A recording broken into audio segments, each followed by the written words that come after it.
Hello genealogists, it's Craig, and this is Book Sunday. Only one new book at Heritage Books from Heritage Books this week, and that's the Virginia Continentals, 1775 to 1778, Volume 1 by Michael Cesir. Now, this one it explores the formation and service of Virginia Continental troops during the first several years of the Revolutionary War. Readers will discover the Virginia Continentals played a pivotal role in a number of important battles, including Trenton, Princeton, Brandywine, Germantown, and Saratoga. Maps, a bibliography, and an index to full name, places, and subjects add to the value of this work. So it's a work on the history of the Continentals. It's not a list of people, muster rolls or payrolls or those kind of things of individuals who were in the Continental line from Virginia. So Volume 1 portends to mean that there's going to be a Volume 2. Actually, he told me it was almost done this week, so it should be coming out fairly soon also. Now, if you wanted a list of Virginia Continentals, where would you go? Well, you go to Fold 3, and you'd look for the compiled military service record if you knew what unit they were in, and you could identify that that was your guy attached to that unit. But then the other thing you would do, having found the Revolutionary War compiled military service record, you would look for the original Revolutionary War rolls, which are also on Fold 3. So that way you can get a neighborhood, especially if it's somebody who joined early in the war. They join as communities. So you can create a neighborhood from the names of the individuals on a Virginia Continental Line muster roll in the 1775-1776 time frame. You could also do it later, but it's not as neighborhoody as it is earlier in the war because of replacements and those kind of things. Another book that has showed up on Heritage Books' doorstep from Family Roots Publishing. We're almost to the point where we have now everything in stock that Family Roots Publishing has published. What I really like about him is how much color he puts in his stuff, but that's because he prints it himself. And this book is on Irish American ancestors using U.S. strategies and records to identify origins. Now, what I like about this book is that it has a set of color maps of states that relate to the Catholic Archdiocese and diocese jurisdictions in the United States. So you can look at any state and figure out where a diocese is. Now, it not only deals with those kind of issues, it talks about the Episcopal provinces, and it deals with many other religions, such as Baptist, Church of Jesus Christ of Latter-day Saints, and others. So it looks like it's another one of those mistitled books on, using church records in North America, to locate Irish American ancestors. There is other information. It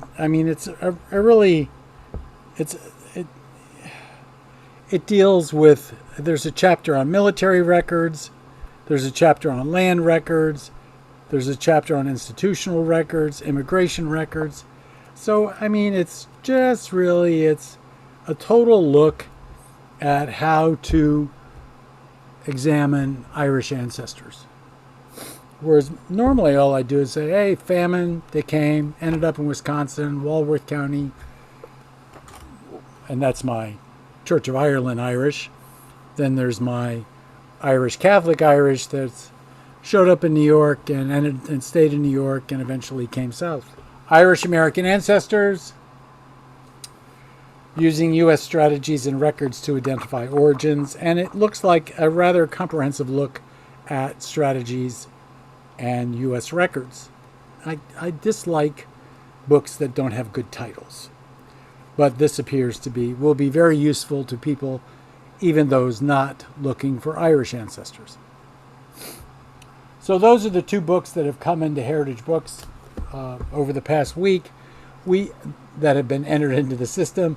I probably have about 30 books from Unlock the Past that also came from Family Roots Publishing, they're more English in their English and Scottish in their orientation, or I should say UK, like manorial records for family historians. But I haven't got those into the system yet. And I guess I'll talk about those more when I do get them into the system. The other thing I wanted to talk to you about today was the concept of implied. We're going to be talking in the next week about analysis on a couple of times, analysis and correlation and those kind of things. And we're going to have to deal with direct evidence and indirect evidence and negative evidence. I'm so looking forward to dealing with negative evidence. One of the first books I ever did back in 1994 was Implied Marriages of Fairfax County, Virginia. I did it with Marty Hyatt.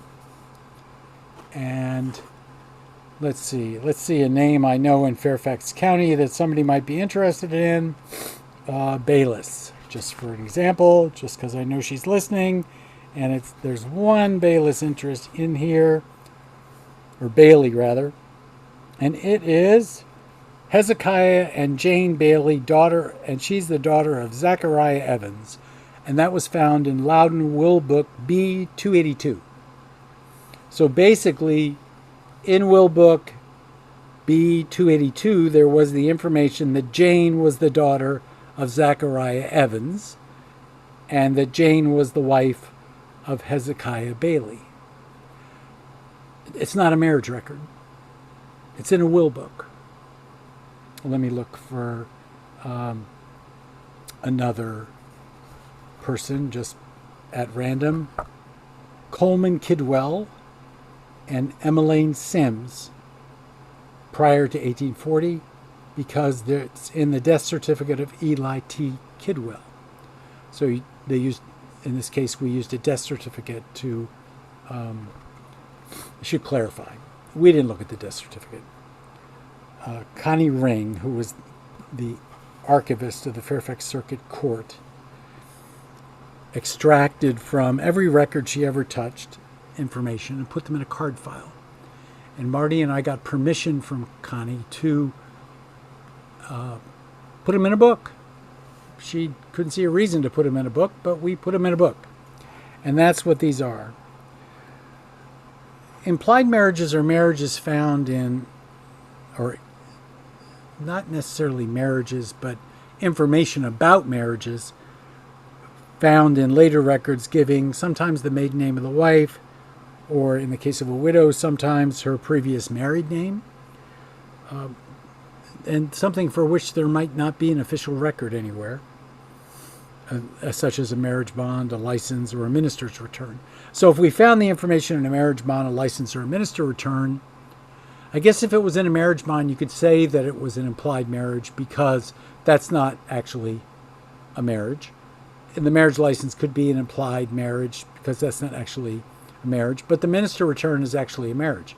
So I don't remember back in 1994 whether these cards included marriage bonds or licenses, but I'm of the idea that they actually didn't. And in wandering through the pages, I didn't see any.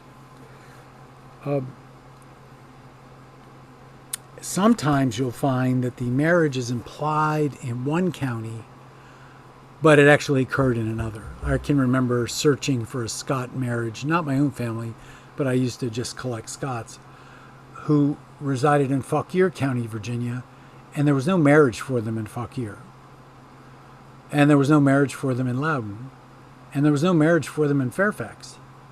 And looking for those was actually rather simple at the time, because there were books on Fairfax marriages, and there were books on Loudon marriages, and there were books on Fauquier marriages. No information whatsoever.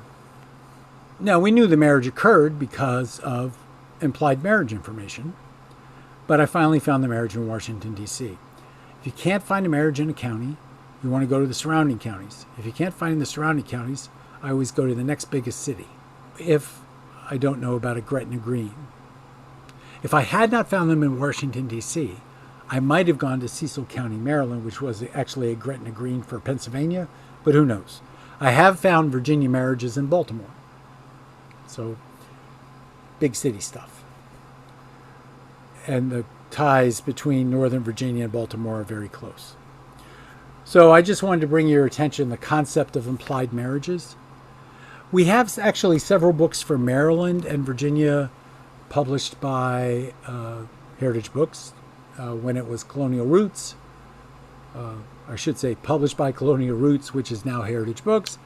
A lot of them are by Ed Wright, and they cover almost all the Maryland counties and a good number of the Virginia counties, 8 or 10, something like that. So if you're looking for marriage references and family relationships that are found in multiple record sources, these are good finding aids to use. So just a short one today. This has been Craig. This has been Just Genealogy. And another Sunday has gone by. See you tomorrow.